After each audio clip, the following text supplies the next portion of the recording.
Good morning, everybody, and welcome to episode number 13 of Run It Back. Start today just sort of by the usuals. Give a big thanks to the Rising Coaches Network for providing coaches the opportunity to learn from, get better with each other, and for supporting me in this creative venture of wanting to get better in coaching myself. And then just talk briefly about the premise of Run It Back. So basically we take teams that have played together in the previous season and we run it back from the perspective of one of the teams. Just sort of talking about things like what worked, what didn't, etc. And today I'm very fortunate to have Broward's former head coach, Brian McCormick, join me.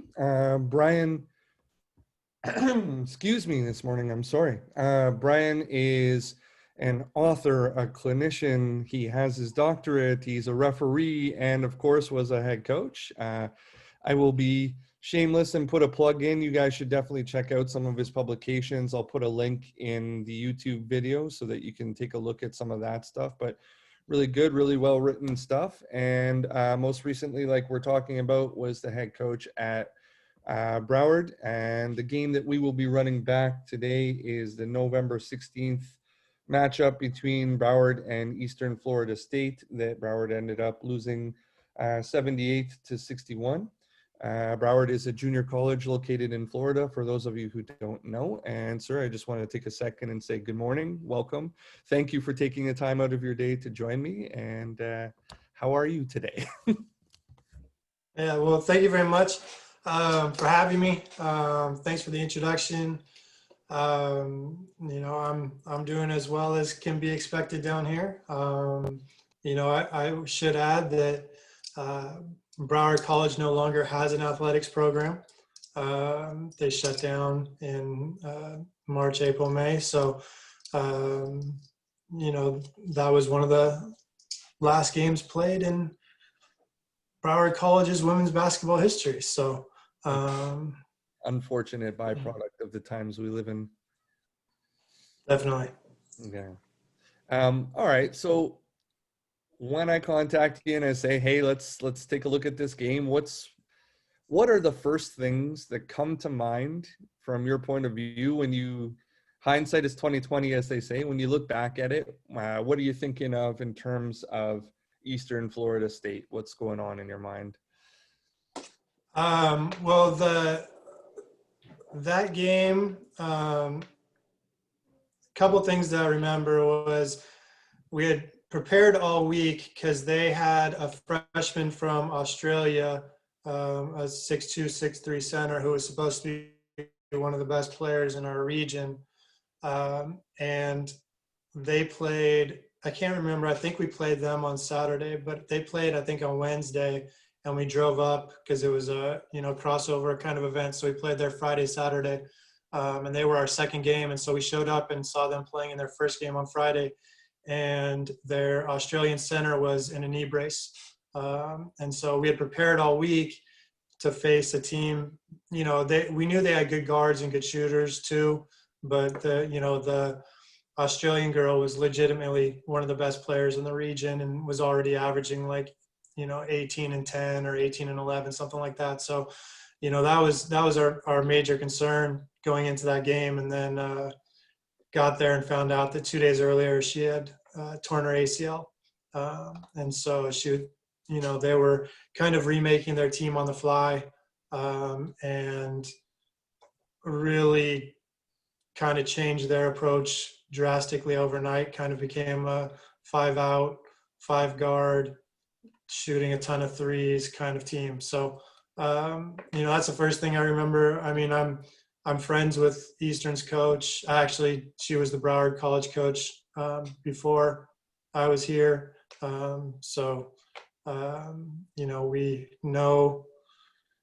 coached the same players. Several of her players I recruited, before they went there. So, we're pretty familiar with each other and stuff.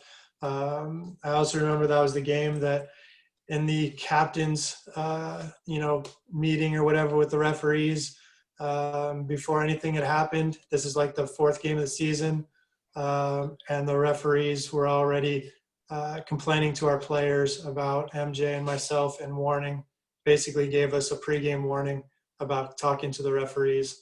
And I'm pretty sure in the game, both of us end up getting technical fouls. Well, on the score sheet, it says none. You did mention oh, that really? before. Yeah, on the score sheet, it says none, so maybe they didn't record it. But I'm sorry, is MJ's Eastern Florida State's coach, correct? Yeah, correct, Yeah. correct, yeah. So this was definitely an area I wanted to go into, and it's interesting that you mention it when looking back or whatever. But like, so for us up here in Canada, we do a lot of Friday, Saturday games. And as you mentioned, you'd driven up and you did the back-to-back type thing. Do you usually spend time preparing for the first game and not the second? Like, was this an exception, or like, do you typically spend more time split between the two? Like, what's your method when you have a Friday, Saturday type deal? It kind of depends. Usually focus more on Friday. I'm not a huge game planner anyway. So it's more, I want them aware of, if somebody's, like they had a girl on their team who ended up shooting like 48% from the 3-point line this year. Right. So, I want them aware of where she is, and,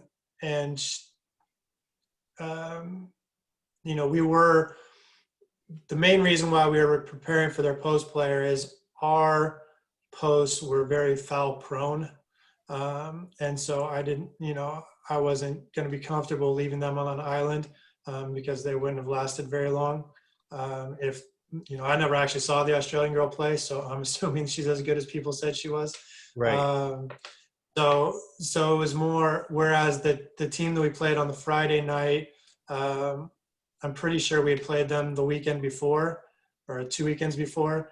And, they were a more similar team to us in terms of personnel and size and things like that. So, because we'd seen them before, we didn't have to, it's not that we didn't prepare for them, but, for me, I just want to make sure that players are, ready for unusual things. So for us, facing a really good 6'3" post player is not an everyday game.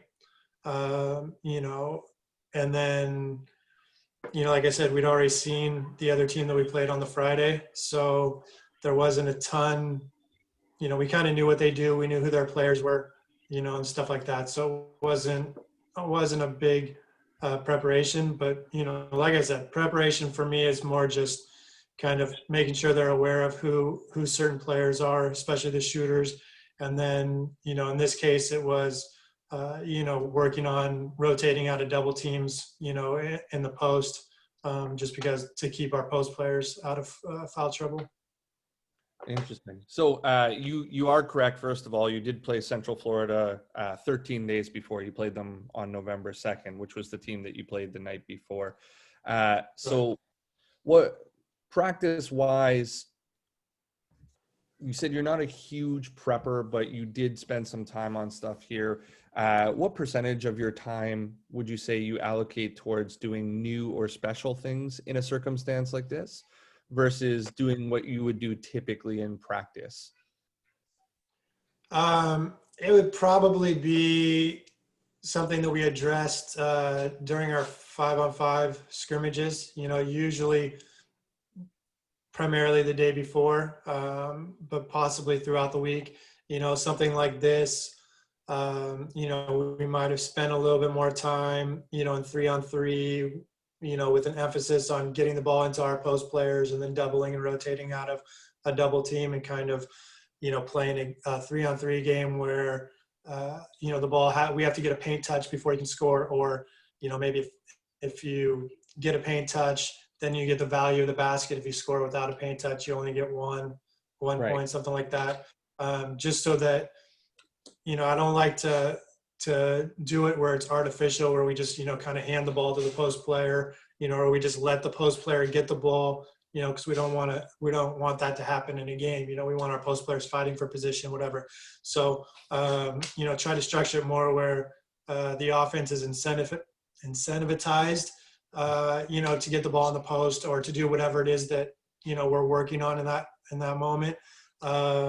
So that our defense can practice what we're really trying to focus on, which is, double teaming and rotating out the double team or, whatever the case may be.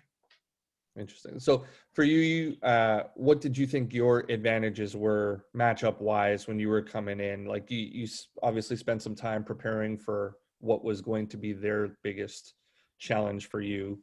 What did you think you had the advantage of, and what sorts of actions were you going to try and create advantages there?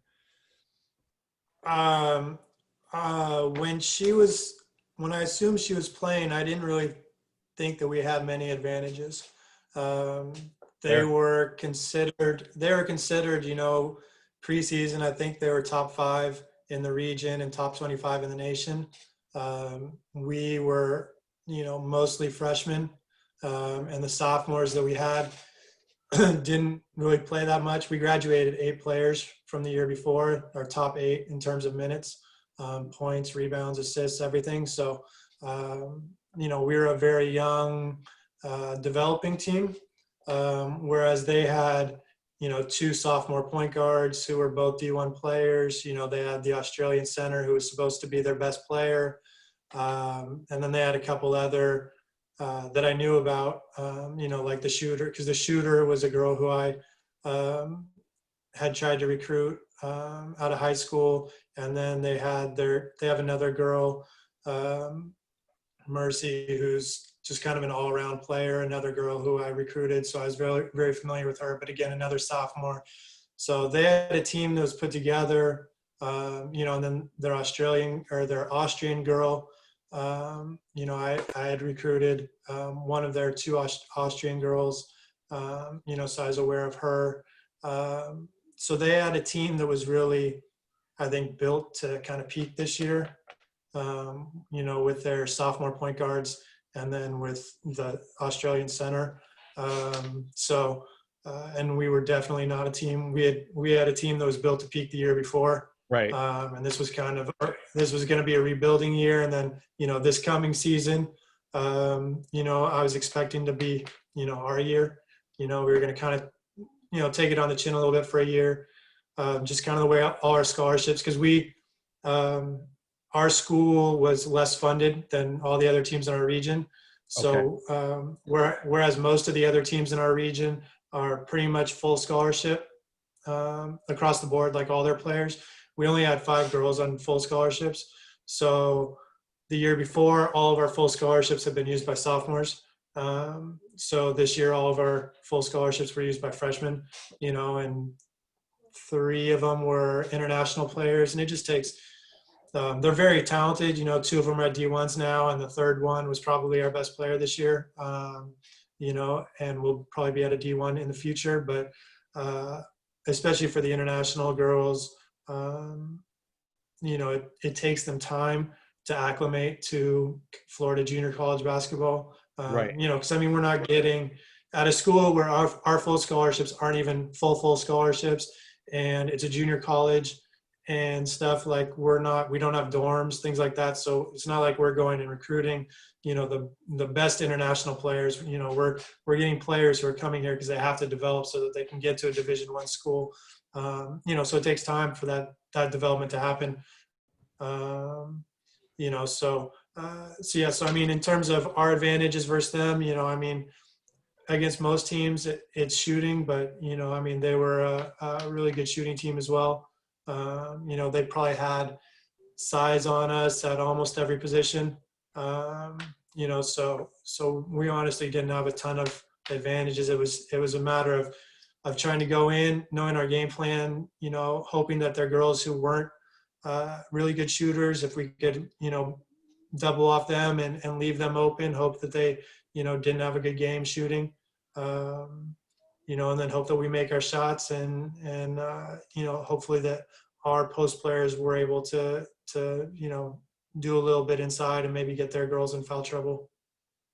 Sounds good. So not feeling like you had a lot of lineup advantages. Let's talk motivation a bit. Let's talk about ability to focus. What sorts of things are you telling your girls so that they don't get the sense that you don't feel like you have the tremendous advantage? Or what sorts of things in your game plan are you focusing on? Like you mentioned, obviously where you're doubling from, et cetera, but like, how about offensive tempo? Are you looking to play fast? Are you looking to, play more in the half court and slow down the overall number of possessions? What are you really motivating your girls with to make them feel we have a chance, we just have to play this certain way? And what is that certain way in your mind?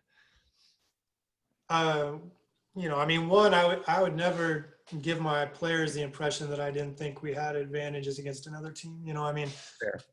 I'm just speaking, especially in retrospect and stuff like, we were 0-4, I think, at that time. But we'd already played, I think, 3 top 5 teams in the country. Right. So, it was easy to say, look, yeah, I know we're not doing that well record wise, but we've been in games, for most of the game against, top teams. If this goes right, this goes right. We're a competitive team. We just need to catch a break. And for me, I kind of, like I said, in our situation where we're down, several scholarships on the teams that we're playing, we were never really going to be, kind of a national championship, contender in our situation. So my primary focus was getting player scholarships. And so I generally didn't change how we played regardless of who we were playing against. So when we played the top team in the nation, we didn't go in there and try to hold the ball, take 30 seconds on the shot clock, anything like that, sit in a 2-3 zone. Like, we went in and we tried to play man-to-man, and we tried to play our game, which is, attacking, playing fast, shooting threes, trying to run, some good offense, get the ball moving, stuff like that. Every year that I was there, we tended to be higher in turnovers than a lot of teams because, we tried to move the ball, we tried to pass the ball, we tried to play a little bit faster. Easterns, kind of plays the same way. They move the ball really well. They play, pretty fast for our region and for the country. The other thing, like, I'm sure anybody listening to this doesn't really know, but Florida junior college women's basketball and really men's basketball as well is the best in the country. I think the last 3 national championships, maybe the last 4 national champions are from our region. Interesting. And every year, the way the rules work, each region gets 1 automatic qualifier, and then there's, I think, 8 at-large bids for the entire country. And each region's limited to 3 total teams. And every year, it's Region 8, which is Florida, and then one of the Texas regions always have 3 teams because they're, traditionally the 2 best regions. So the competition that we play is very, very good. It's every year in the preseason, our teams that we play against beat Division I teams, beat Division II teams, in preseason competition. The first game that we played of the year, their best player signed at, university or committed to University of Miami the day after our game, stuff like that. So, Right. the teams are good. And the players are good. And so, our path to being successful was getting kind of the overlooked players who I thought could be Division I players, and then giving them those 2 years to try to develop. And the best way to do that for me was to not change anything, to go into every game. Like, we can play with all these teams, we're less experienced, and that's where we're going to tend to get hurt a little bit.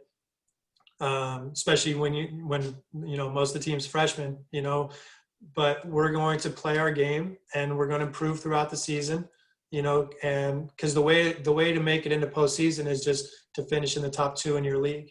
So Right. truthfully, the first 15, 16 games, your record only matters in terms of getting that at-large bid into the national tournament. And, Right. In this season, I knew there was no way we were going to, run the table with our schedule and end up going into league, with 15 wins with a chance to get that at large bid. So for real, reality was, everything before league was to prepare us to finish in the top two once we got to league, and then to showcase our players so that they could get attention, they could get scholarships. And so, it's a different approach, and it's not to me that winning's not important. I wanted to win every game. But, we tended to go deeper in our bench than a lot of teams, and especially than the teams that were competing to get to nationals. We would regularly play 10, 11 players. And that's whether it was a blowout or whether it was a close game. We were usually getting almost everybody, if not everybody, into the game. Like I said, we tried to play our style. Now, at this point in the season, we are still trying to work out what our style was going to be, because after the last year, I'd gone into the season trying to recruit a little bit bigger player. But then injuries, and we had a visa issue and stuff. So we ended up not being as big as anticipated. And so we were kind of in between figuring out, and I think it's actually the following weekend, we had our first home game. And I think that's actually where we finally figured out how we were going to play, was the game the following Friday, our first home game. And we came out and probably should have won that game. I think we lost in the fourth quarter, but finally figured out, okay, this is who we are. This is how we're going to play. So in this game, we were still trying to figure out, like, how much can we go inside to our post players? Can they get us stuff? Can we rely on shooting threes? We had 3 freshman point guard who were all kind of figuring out who's the point guard, who's the shooting guard. And part of that was, the girl who was supposed to be our starting shooting guard redshirted for the season. So now we're always had 2 point guards, sometimes 3 point guards on the court at the same time. So we're still trying to figure out, like, do we designate one as the point guard? Is it whoever gets the ball first? So we're still going through, like, all those things at this point in the season. And a lot of it is, if I had wanted to win all these games, I would have coached a different way. I would have had a set point guard. We would have slowed the game down at this point, different things like that. But truthfully, my biggest goal was to send all these girls away on scholarships. And to me, the best way to do that is to play a little bit faster, get them more highlights, get them more shots, and then hopefully through that process also develop over the course of the season, so when we get into league, we're ready to hopefully get into the final 2 and then make it to the region tournament, because the best way to get seen is to play in the region tournament. Right.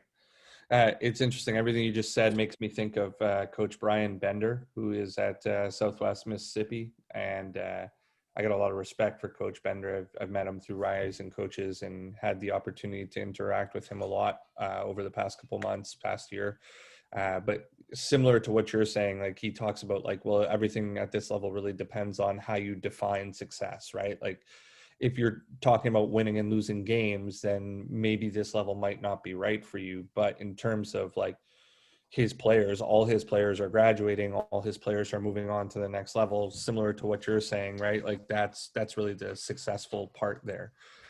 So before I delve into it a little bit more, would you consider yourself more of an offensive minded or more of a defensive minded coach overall? And would you say whatever your personal philosophy is directly relatable to the way that you coach this particular season? Or, as you had mentioned, was it a little bit different than what your personal philosophy was, just given to the circumstance?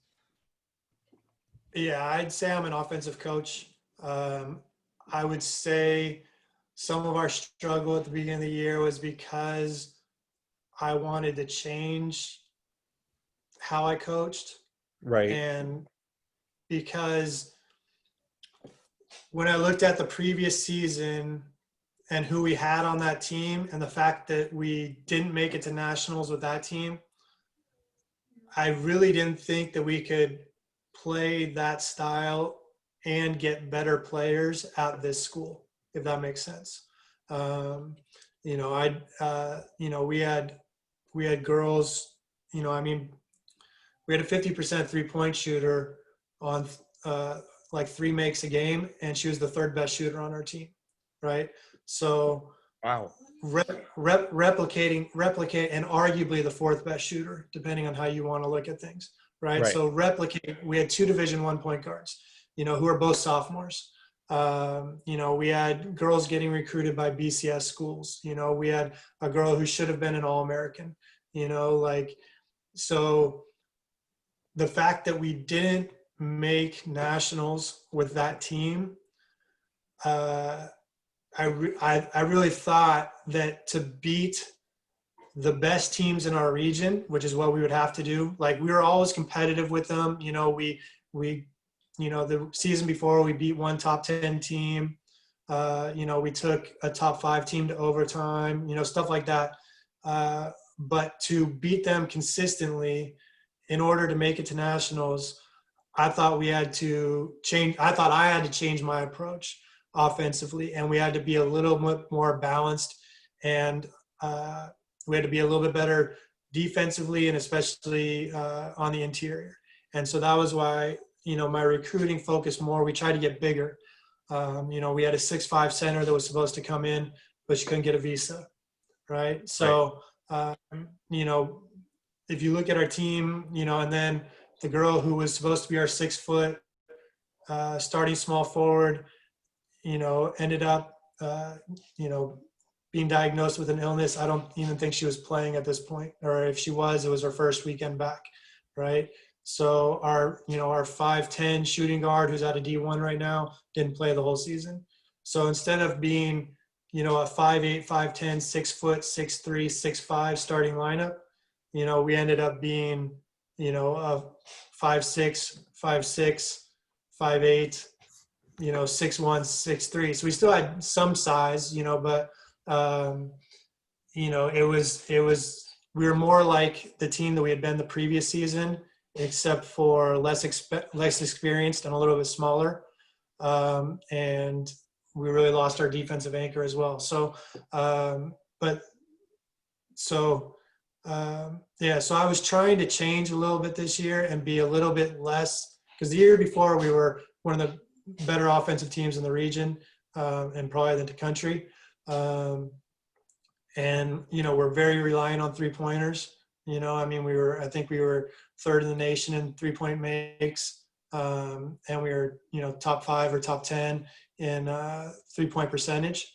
Right. And so I was trying to lessen our reliance on, 3-pointers and get a little bit bigger, establish a little bit more of a post game, get a little bit bigger for the defensive end, try to get a little bit longer on the perimeter so we could create more turnovers and get some easy baskets. So that was kind of the goal for this year. It just, all the plans that we had kind of, went in smoke when, players, didn't make it because of visas or were hurt. And then we ended up being even smaller than we were the year before, and ended up and that's why, like I said, in the following weekend, we kind of realized, what, we're a 3-point shooting team, let's not hide from it. Our best players are our point guards. Let's just go ahead and play 3 smalls and shoot a lot of threes and take our chances and see if we can put a little bit more pressure on the ball and stuff like that. So, we were kind of at this point, this was kind of the last straw. And then the following weekend is kind of where we basically reverted back to kind of my normal style of play. That's good. We found a benchmark game there to see what's going on. So as an offensive-minded coach, I've coached on the women's side myself 1 year at York University up here. And one of the greatest challenges that I found was turnovers, especially if you're a smaller team on the women's side. You have to almost sort of accept a higher number type deal than you would on the men's side. In this particular game, there were 24 from Broward, and then there were also a tremendous amount of fouls in this game. So like Eastern Florida State committed 34, and you guys ended up shooting 44 free throws. So offensive-minded guy wants to play fast, And, without harping on reps, because we can definitely do that a little bit after watching the film or whatever, what is sort of your philosophy in terms of in-game adjustments? Like, hey, we're not really getting the opportunity to play as fast as we want, and we're turning it over more so than we are. There go-to actions that you utilize to get away from turnovers? Are there go-to sets that you go to instead of just actions, or are you just trying to keep it in particular players' hands and play off of the bounce more? Yeah, I mean, I don't really change that much. I don't let turnovers affect me that much because, like you said, we're going to be fairly high, and like I said, the previous year we could have cut down our turnovers, incredibly if we had just, let my point guard walk into the half court and run a high on ball screen every single time, Right. and we probably could have been nearly as successful, maybe more successful, because she was that good. And then we would have gotten rid of some of the turnovers that we make. But, I mean, a lot of the turnovers that we make, I don't remember this game, but, I know at the beginning of the season, our Turkish point guard, she just hadn't adjusted to the speed and the quickness of the players that she was playing against. And she made great plays. I mean, the weekend before, she made a crossover and dropped a girl. The girl just, and that was against a top 5 team in the nation. And a girl that's at a D1 school right now. So she had it in her, but she also had kind of somewhat lazy is a harsh word, but she had like the habits of a European player that sometimes that didn't work for her here because of the size and the quickness of the players that she was playing against. Things that she would have been able to that would have looked like a great play when she was playing with her high school team in Turkey just didn't work here. Like coming off a ball screen, bringing the trap towards her, which she would do very well, but she'd like to pick up the dribble and make the pass fake, right? And make an overhead pass. Right. And she saw the open player. She knew the player in the opposite corner, was wide open. That's the player, she saw the player rotating to the roller. She knew it was the girl on the far side. But now when she's 5'6" and she's having to throw a pass over a 5'11" guard and a 6'2" forward, and she's trying to make an overhead pass cross court, and their kind of free safety under the basket is just waiting for that pass, And so when she's playing against, like even in practice, when she's playing against 2 5'6", or 5'6" guard and a 5'10" forward, she can somewhat get away with it. But then when she's playing against the more athletic, the bigger players in some of these games, that's where some of our turnovers happen. Or, we run plays to try to get backdoor cuts for layups, and I'm pretty sure in this game, we threw 2 of them out of bounds. Right. We had a post player who liked to dribble and dribble herself into traffic, and she would, this may be the game or it was the game before it, but she had pretty much like 100% usage rate. No, stay out there. You're so, on the floor. Sorry. So I mean, things like that.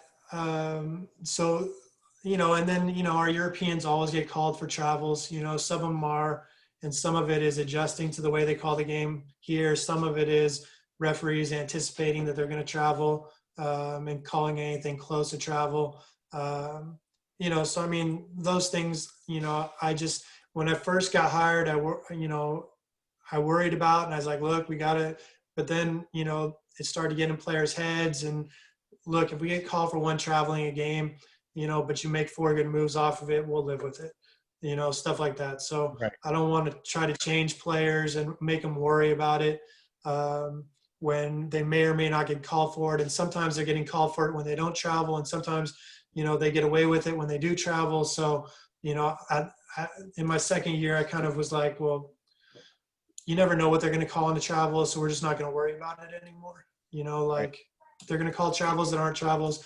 They're going to not call travels that are travels. Like why bother? Like I can't figure out So we're just not going to worry about them.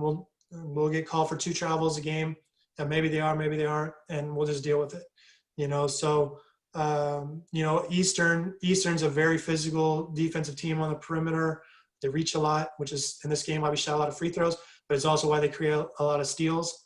So it kind of depends on how referees call the game. Like sometimes you play against them, and a referee's letting you play, and there's going to be a lot of steals. Sometimes, I know because MJ's complained to me about it before. I think she had one game the year before where the other team shot 55 free throws against her. In a like a 5-point game. So they are a team that gets aggressive, that hand checks, that really reaches in for steals and stuff like that. So when referees are calling it tight, they're going to give up a lot of free throws. When referees are calling it loose, they're going to get a lot of steals and create a lot of turnovers. To answer the question, I don't do a ton to, say, look, mostly when I call play, it's out of a timeout. When we're in the flow of a game, I really don't call plays. Like the point guards, if they want to run a play, they call it. And most of the time I'm telling them, just go, let's just play. Like some of our turnovers this year were because, we had players who were used to, and this is why, like with a team full of freshmen, I expected some struggle because a lot of those players are used to running plays every single time down court, and that's not how we play. So there's a growing process and a learning process for these players of what do I do when we're not in a set, and what do we do when I'm used to running this continuity where I know exactly where to go, and now coach isn't telling me where to go. I have to figure it out for myself, and I cut back door, my teammate threw the ball out of bounds because she thought I was cutting away from the basket. So early in the season, especially, things like that killed us. But, like I said, at the beginning of the season, when these games don't really count, in terms of whether we make postseason or not, like I want players to learn. I want players to try things. I want to, play free. I want to play fast. I want to do all these things that I think are in the long run going to help the players.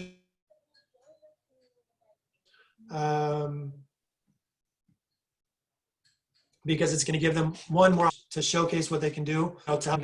Two, I think it's going to help them improve, so that whether it's improving for league play this year, improving for what I thought was going to be a good season this year, or improving for, when they move on and go to a Division I or Division II, wherever they transfer to. Because like I said, we don't get the Division I kickbacks that some of the other programs get. We don't get the players that come in with a lot of name recognition, ahead of time. That that people know about, that were good high school players that didn't have grades, or were on everybody's recruit. Like we don't get those players. Our advantage, my advantage recruiting wise, was the international players because I'd coached over there. Right.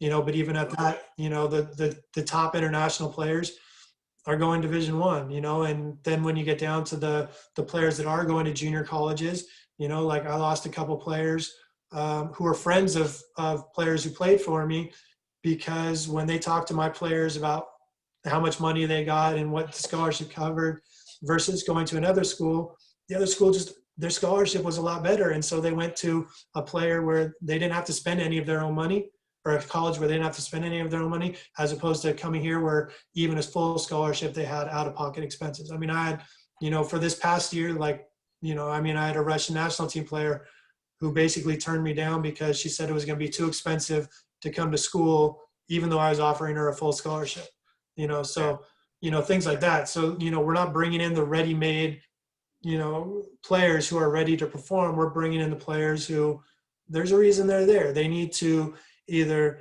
show that, like I had a point guard from Phoenix, she had been referred to me by a Division I coach, but she had to prove that she could be a point guard, at 5'6", because I think her high school teammate had been what is a Division I point guard now in the Big 12, so she was playing off the ball mostly. Teams thought she was good, but they weren't quite sure, so that's what she had to prove, that her size wasn't going to inhibit her and that she could handle the ball and she can be a point guard. My European players, sometimes I don't know how they get overlooked, but, I think a lot of people struggle to evaluate players just on tape, For sure. it Let me is what jump it in is. for a second there, because that really brings up something that I wanted to talk about a little bit. So in terms of shot selection, you're running some continuity type stuff.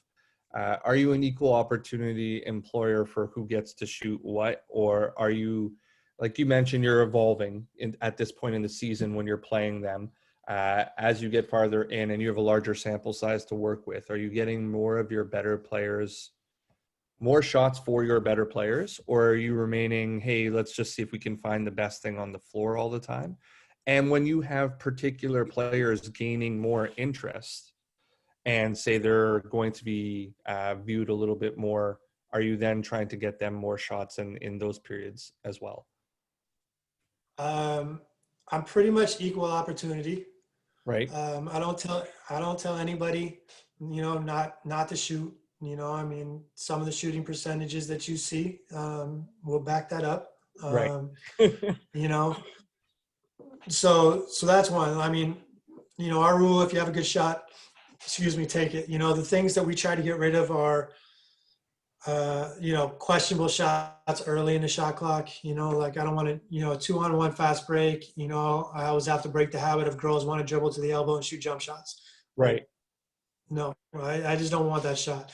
When we run plays, we're putting, like we ran, the Heat run the same thing right now, where they, you have a shooter set a back screen for your point guard and then go and get the handoff. Duncan Robinson does it with Bam a lot, right? So Dragic patches the ball into Bam, runs off a back screen from Duncan Robinson. If you don't get the layup, then Duncan Robinson is coming off the handoff from Bam. We ran the same thing. Like the year before, we ran it with a post in that position, right? And we'd have a post at the back screen, and stuff. This year we changed it. I was like, well, let's just put our shooter. Like, nobody's leaving our shooters at this point. So if we want to get a backdoor layup, put our shooter there. And the year before, our post who was setting the screen was a 40% three-point shooter too. This year we didn't have posts that they guarded as closely from the three-point line. So, this year we put one of our point guards as the screener and one of the point guards coming off the screen, and that's how. So and so then the non-shooter was over in the corner out of the way. So Right. So when we're running these plays, we're putting the first option, the second option, we're putting the best shooters in those plays. Or if it's to create a driving lane, we're putting the best driver coming off that screen, whatever it is. But in the course of the game, I'm not taking players out for shooting, and I'm not telling players don't shoot that, any of that kind of stuff. As for if players are starting to get looks, not really. I don't adjust that much. If I know a coach is coming to watch a player, I'll usually, if they're not starting, or if I'm not sure about who should start, a game, because this year there was a lot of, with injuries and different things, our starting lineup fluctuated a lot. Whereas the year before, I think we started the same starting lineup every single game. So if somebody, when a coach came to watch, a specific player, I made sure that they're in the starting line. I tried to run our first play of the game to get them a shot, to get them comfortable, Right. Stuff like that. But through the course of the game, I'm not doing that much to try to highlight, because to me, that's not what coaches come to watch in person. When a coach comes to watch our point guard in person, they probably like the way they play, in terms of what they see on tape. They've seen the highlights. Okay, we like how she shoots. We like how she handles the ball. They're coming to watch mainly kind of, can they really defend? Do they talk? How are they with the coaches? How are they with their teammates? These are the things that they're mostly concerned about when they come to watch in person. In my experience, Like you can tell whether a girl can shoot or not when you watch them on tape. You can tell, if how they're, passing the ball. If you watch a game on, you can see these things, but it's really seeing how they move, seeing how they act, seeing how they behave, Seeing if their seeing stuff size off is the ball that's actually not. accurate. Sorry, I was just gonna Yeah, say, see exactly. if their size is actually accurate, or like what their speed looks Yeah, like. for sure. Right. Yeah, and then also seeing uh, how they move and everything off the ball, because most of the time film is centered on the ball, and depending on who's filming your game and what angle they have and how far away they are, you may only have three players kind of captured in the film at one time. So if our film is focused on the ball and it's from close to the court, we don't see what's that person in the opposite corner doing. Right. So those are the things that to me coaches want to see. So I don't change too much, because maybe they're coming to see this girl, but maybe they decide they like this other girl better. I don't want to like put this other girl on the bench, just to showcase the one girl who they decide they don't like, and then they stop watching the game. I want to make sure everybody's getting chances. I don't want to hold anybody back, which is honestly part of our problem this year in terms of our competitive success was, wanting to get everybody, offers. For sure. So let's talk in game a little bit specifically to this one here. I mean, like, you're down 7 at the half. Let me know what's going on in your mind, what you've noticed, and maybe if you could touch on a little bit in terms of screen coverages, because I noticed some varied coverages in here. I saw some icing, I saw some drop. Like, what are your theories on how you teach it, and are you doing different coverages for specific matchups, or is it just like, this is what we do, we're going to do this well type deal? Give me an idea of what's going on in Coach McCormick's mind for all this stuff. Mostly, well, one, if we were down 7 at the half, I would probably feel pretty good. We're in the game. There were probably, especially if we really did commit 24 turnovers, we probably pissed away some layups that we could have had, or missed somebody open by throwing the ball over their head and out of bounds or something like that. So some things that if one or two things go a different way, maybe it's a tie game or a 2-point game, whatever. So coming off the day before, I was probably pretty okay. With I know in this game there was, our center, our backup center was mad after this game because she didn't play very much, because Eastern, her mom came to this game because she was supposed to be the one that was guarding their center, and then Right. Eastern basically played 5 guards the whole game. Right. And she was 6'2", big, physical, freshman center who couldn't stay out of foul trouble anyway, but there was just nobody for her to guard in this game. So she didn't play that much. And so I know after the game, that's all we dealt with was her being upset and stuff like that. I mean, to the point where my assistant told me to kick her off the team. But, I genuinely liked the girl. I know she didn't like me at this point, but we're friends to this day. Yeah. Like, I'm going, she's leaving on Saturday, or she's having her going to white party on Saturday because she's going to a different junior college.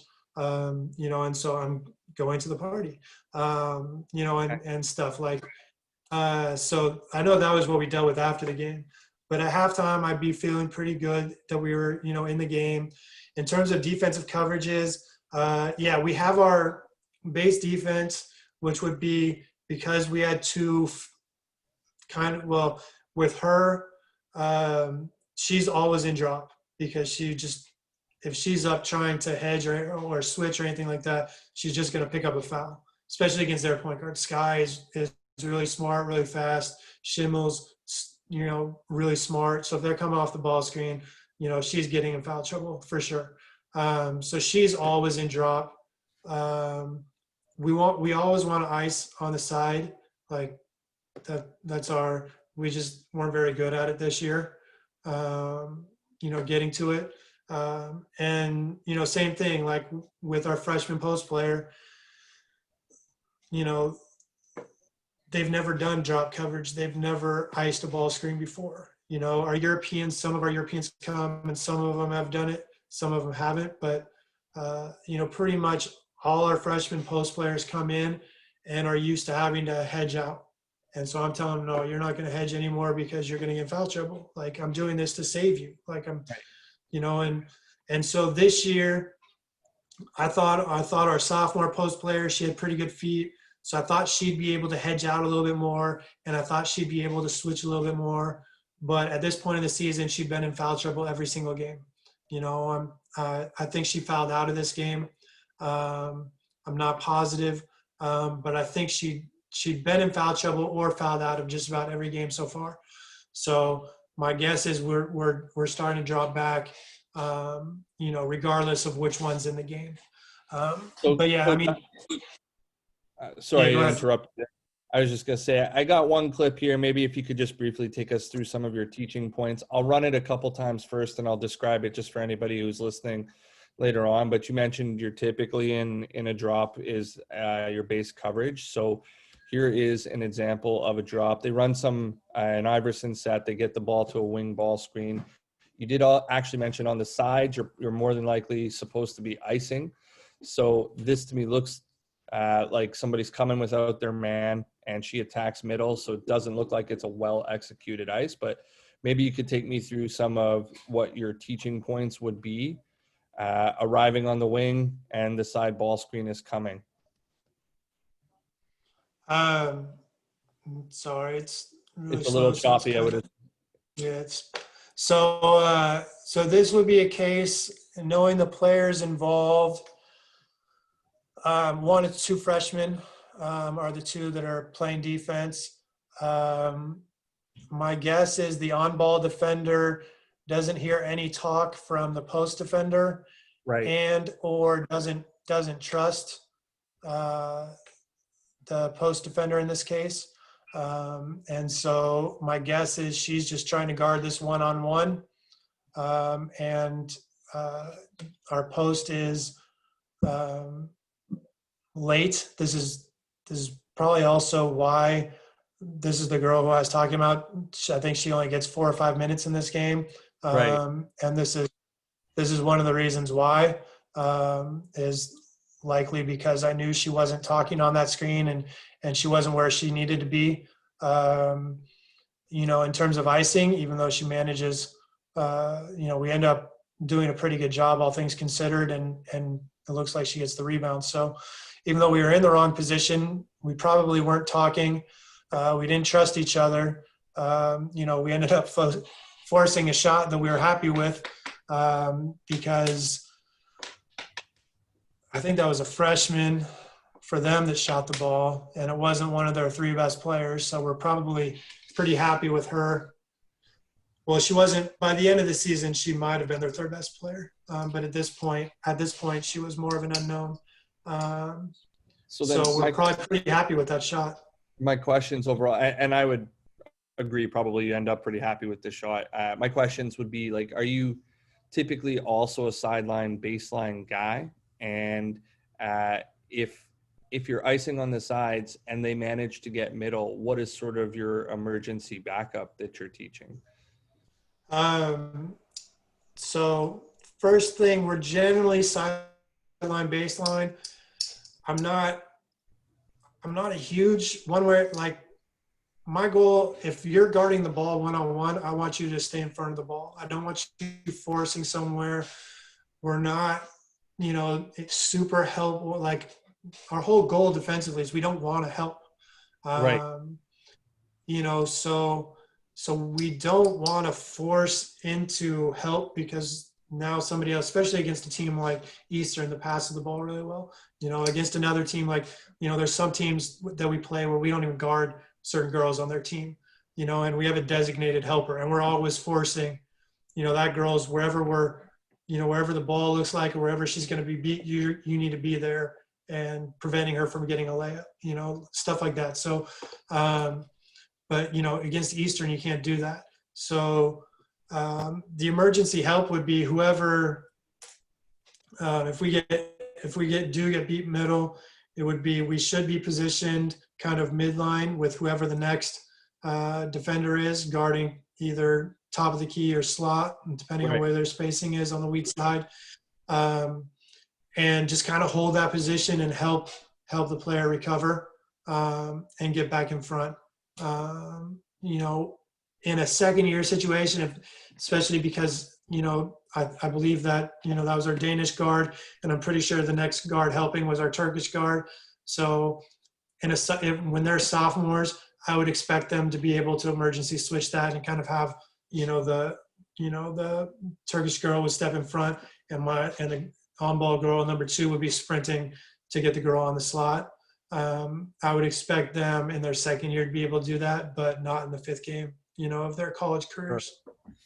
Do you And like I said, and if they dribble into a free throw line jump shot, with that girl, like I said, by the end of the year, that girl was really, really good. Right. 25. But at the beginning of the year, I didn't know, we didn't really know who she was. What's her name? You've got the score sheet in front of you. I do. Number 25 is Regine Greer, I believe is how you would pronounce her. Oh, never mind. She's not even, that's not even who I was thinking of then. So yeah, we're happy with her shooting. She got injured. She didn't even play at the end of the year. So actually she is a sophomore. So yeah, I mean, if she dribbles into a free throw line jump shot, even I mean, in this game, we're pretty much saying we want to limit Sky getting to the basket because she's going to create foul problems. I think she's number 13. We got to control Schimmel because she's really, really good, and she's going to create a ton of offense for herself or a teammate, and we can't leave her. Both of them will score at all 3 levels. Well, Sky, we didn't really guard at the 3-point line, but Schimmel will score at all 3 levels. And then what number was their shooter? I think their shooter's like number 3 or something like that. But she was the one that we can't leave her. Was number 3? Do they have a 3 or a 1? No, they don't. So Milan shot the best in this game, and then so Milan is number 21. She was 2 of 5 from 3, but she was only 3 of 11 from the field. And then that's why we were in the game at half. Yeah, nobody really stood out from the 3-point line in this particular game. Stephanie Torres was 2 of 4 and 4 of 9. Torres, yeah, she's their shooter. So those are the 3 players that we would really be trying to limit their shots. Right. And because Sky was their best player. And like I said, when she got into the lane, she created a lot of damage. So, with her, we were kind of like, look, if she pulls up from mid-range, she's going to make them.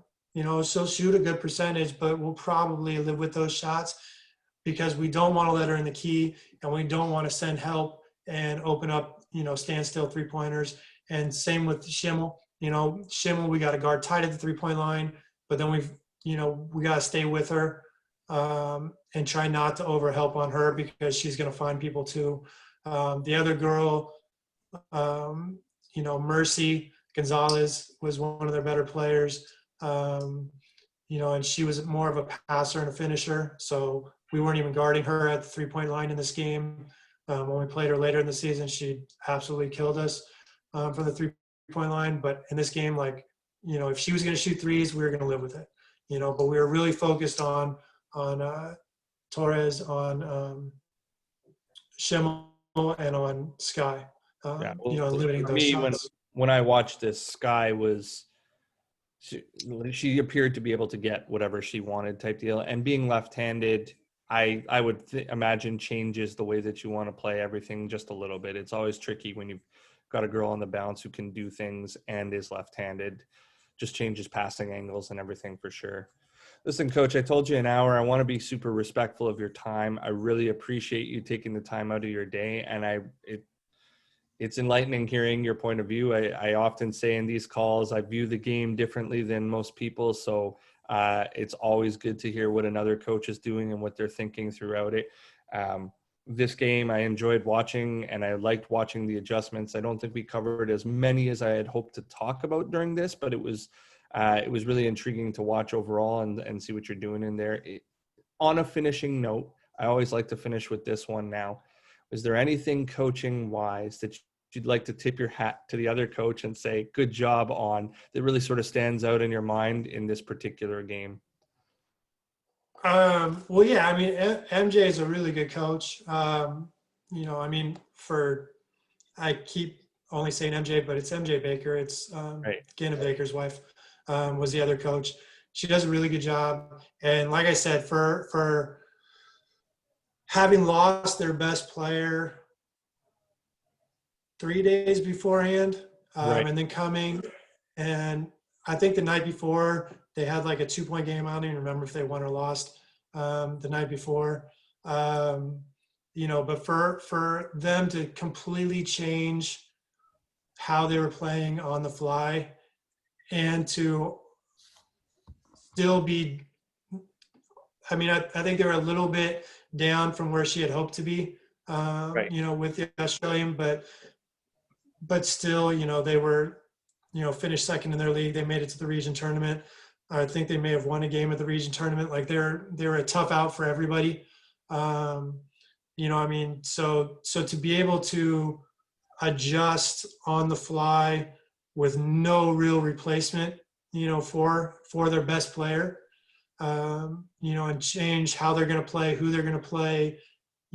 She ended up having to play some freshmen, starting freshmen, moving, kind of a small forward to the center position, kind of stuff. So, I mean, those kind of adjustments on the fly, she made herself, hard to guard, and they always play hard. When you're playing against Eastern that they can beat anybody because they can shoot the ball and they really play hard and cover for each other defensively. So even when you think you have a shot, they do a good job of rotating or recovering or whatever and making it, taking away easy opportunities. Amazing. Huge credit to Coach MJ there. So let's finish here. Let me give a continued shout out to Rising Coaches for supporting me in this creative venture and providing a network for coaches to get better. If you are a coach who is not on Rising Coaches, please jump in. It's done wonders for me in terms of developing and networking with other really, really good coaches. Big special thanks to Coach Brian McCormick for joining me today. I will, of course, put a link to his Amazon page in this video on my YouTube channel. So please jump in and check out some of the stuff that he's published. He's got some great books. 180 Shooter definitely stands out as one in my mind, and a few of the other big ones like Crossover and Developing Basketball Intelligence are definitely worth the read. So take the time, check those out. If you're all about improvement, it'll definitely help. And next week, please join us on Run It Back as we discuss UNCG versus Chattanooga from UNCG's point of view, and we'll have special guest Andre Gray joining us. Thank you for your time, Coach. Appreciate it. I'm going to stop the recording here. Okay, yeah, thank you very much. Appreciate it.